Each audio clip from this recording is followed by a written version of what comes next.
Tinapay mula sa langit. A daily morning devotion with CRC family.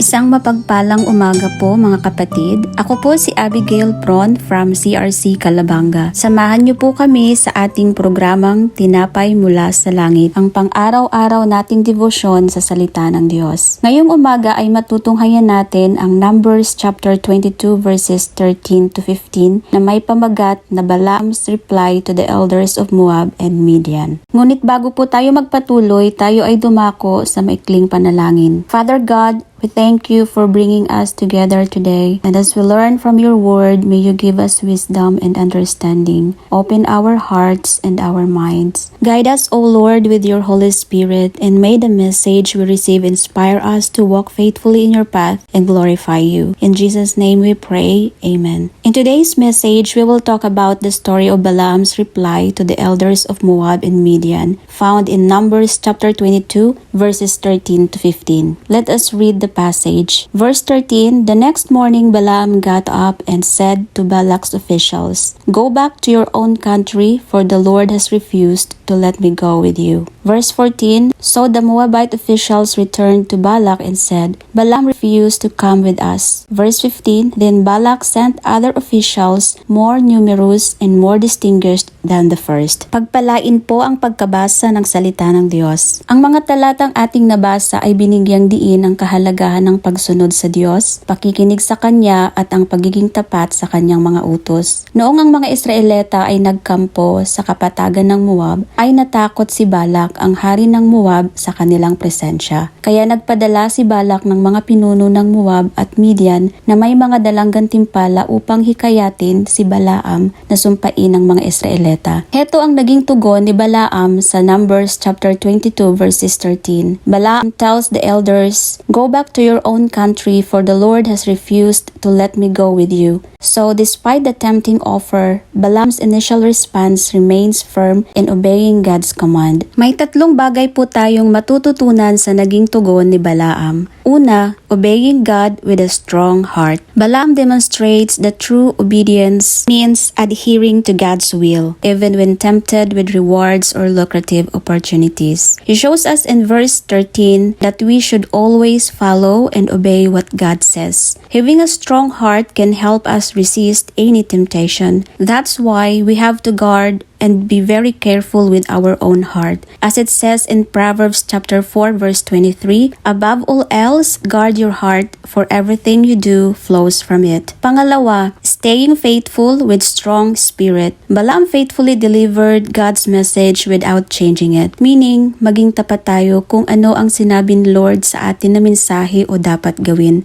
Dapat yun lang ang nararapat nating gawin at sundin with strong spirit. Without a strong spirit, it can lead us to changing our minds. Maaaring magbago ang isip natin at ang masunod na ang sarili at hindi na si Lord. Having a strong spirit can save us from failing God's command because we have resilience and determination to resist temptation. It can maintain our steadfastness and moral integrity even when faced with difficult or tempting situations. All we have to do, as always, is to rely on God's strength to endure temptation. Nawa ay manatili tayong tapat sa ating Panginoong Hesus. Pangatlo, resisting temptation with unshakable prayer. The persistence of Balak, as shown in verses 14 and 15, reflects how temptations can continually press upon us, testing our resolve. Even though the elders kept trying to convince Balaam, but he stood firm, showing us the importance of resisting temptations. Nawa ay hindi matinag ang paninindigan na ito, na kahit anong mangyari ay hindi tayo kailanman madadala sa mga temptations na darating sa buhay buhay natin. Stay firm in resisting temptation with unshakable prayer. Kaya napakahalaga talaga ng panalangin sa ating mga Kristiyano. Heto ang ating sandata. As it says in Ephesians chapter 6 verses 10 to 18, we have to put on the full armor of God so that we can take our stand against the devil's schemes. Therefore, in the passage of Numbers chapter 22 verses 13 to 15, Balaam's reply teaches us to listen to God, to obey and remain faithful even when it's difficult. Huwag tayong magbabago ng isip.